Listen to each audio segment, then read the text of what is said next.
కోట్లాది మంది కొలిచే మేడారం జాతర గురించి తెలుసు. కానీ ఆ జాతరలో మొదట అడుగు ఎక్కడ పడుతుందో తెలుసా? అదే కన్నపల్లిలో కొలువైన సారలమ్మ తల్లి చెంత. సమ్మక్క గారాల పట్టి గిరిజన వీరనారి సారలమ్మ. అడవిలో పుట్టి అన్యాయంపై పోరాడి దైవంగా మారిన ఈ తల్లి కన్నపల్లి గ్రామస్తుల ఇలవేల్పు. మేడారం మహాజాతరలో అత్యంత కీలక ఘట్టం సారలమ్మ తల్లి రాక. కన్నపల్లి ఆలయం నుండి పూజారులు తల్లిని గద్దెపైకి తీసుకువెళ్తున్నప్పుడు ఆ అడవి మార్గమంతా భక్తుల పూనకాలు, శివసత్తుల ఊగిసలాటలతో మారుమోగిపోతుంది. వచ్చే జాతరలో మీరు కూడా కన్నపల్లి సారలమ్మను దర్శించుకోవాలనుకుంటున్నారా? అయితే ఈ వీడియోని ఇప్పుడే షేర్ చేయండి. విలేజ్ లోకి ఎంటర్ అవ్వగానే నేమ్ బోర్డు అయితే కనిపిస్తుంది. కన్నపల్లి గ్రామంలో ఉన్న సారమ్మ దేవాలయానికి మేడారం గద్దెల నుండి ఒక 4 కిలోమీటర్లు కనుక వెళ్ళినట్లయితే మనం ఆ సారలమ్మ దేవాలయానికి చేరుకుంటాం. ఈ సారలమ్మ దేవాలయం కన్నెపల్లి గ్రామానికి కంప్లీట్ గా ఊరు చివరిలో ఉంటుంది. ఈ దేవాలయం కేవలం ఒక కట్టడం కాదు, అడవి బిడ్డల ఆత్మగౌరవానికి ప్రతీక. ఇక్కడి అమ్మవారు గిరిజన సాంప్రదాయం ప్రకారం కుంకుమ భరణి రూపంలో కొలువై ఉండటం ఇక్కడి విశేషం.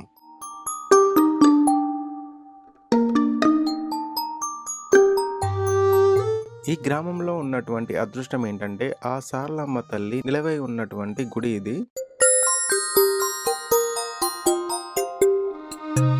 మేడారం జాతర జరిగేటువంటి టైంలో ఫస్ట్ మనకి ఇక్కడి నుంచి ఆ సారలమ్మ వారిని కుంకుమ భరణి రూపంలో తీసుకువెళ్తారు.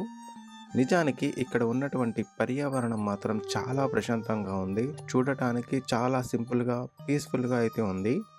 ఇక్కడున్న అమ్మవారికి చాలా మహత్యం ఉందని ఇక్కడి గ్రామస్తుల యొక్క నమ్మకం. అలాగే సారక్క తల్లికి నక్క వంశస్థులు డోలు వాయించడం అనేది జరుగుతుంది. సారలమ్మ తల్లికి నక్క వంశస్థులు డోలు వాయించి అమ్మవాళ్ళని ఊరేగింపుగా తీసుకువెళ్ళడం అనేది జరుగుతుంది.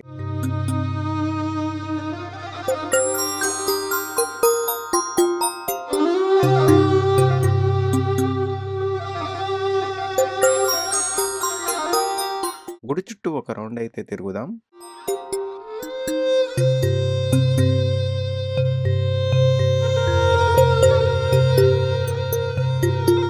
2 సంవత్సరాలకోసారి జరిగే ఈ జాతరకి కోట్లాది మంది ఇక్కడికి రావడం జరుగుతుంది. 4 రోజుల పాటు జరిగే జాతరలో ముఖ్యంగా అమ్మవార్ల యొక్క గద్దెలకి మొదటిగా వచ్చేది సారలమ్మ తల్లి. కన్నపల్లి నుంచే సారలమ్మ తల్లిని మొదటి రోజు అయిన బుధవారం రోజు తీసుకురావడం జరుగుతుంది.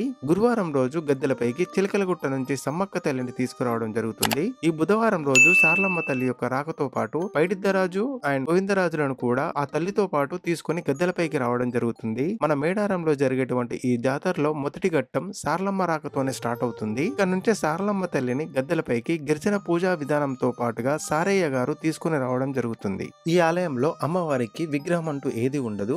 సారక్క తల్లి ఈ కన్నెపిల్లలో కుండల రూపంలో దర్శనమిస్తుంది. వీటినే అడారాల కుండలనేసి అంటారు. అమ్మవారికి నిత్యం నైవేద్యం వండే కుండలనే పీఠం లాగా పెట్టారండి. అమ్మవారికి సంబంధించినటువంటి పసుపు, కుంకుమ, బట్టలు, వస్తువులు అన్ని కూడా ఈ కుండల్లో భద్రపరుస్తారు. వంశపార్యపర్యంగా ఈ అమ్మవార్లకి పూజలు జరుగుతూ వస్తున్నాయి. కాకా వంశస్థులు ఈ సారలమ్మ తల్లికి ఇక్కడ పూజలు నిర్వహిస్తారు. పూర్వం ఈ కుండల్లో అమ్మవార్లకి నైవేద్యం వండి కుండల్లోనే సమర్పించేవారంట. ఇప్పుడున్నటువంటి పూజారులు ఈ అమ్మవార్లకు సంబంధించినటువంటి పసుపు, కుంకుమ, బట్టలు అన్నీ కూడా అడియారాల కుండల్లో ఉంచి భద్రంగా అమ్మవార్లకి పూజలు చేయడం జరుగుతుంది.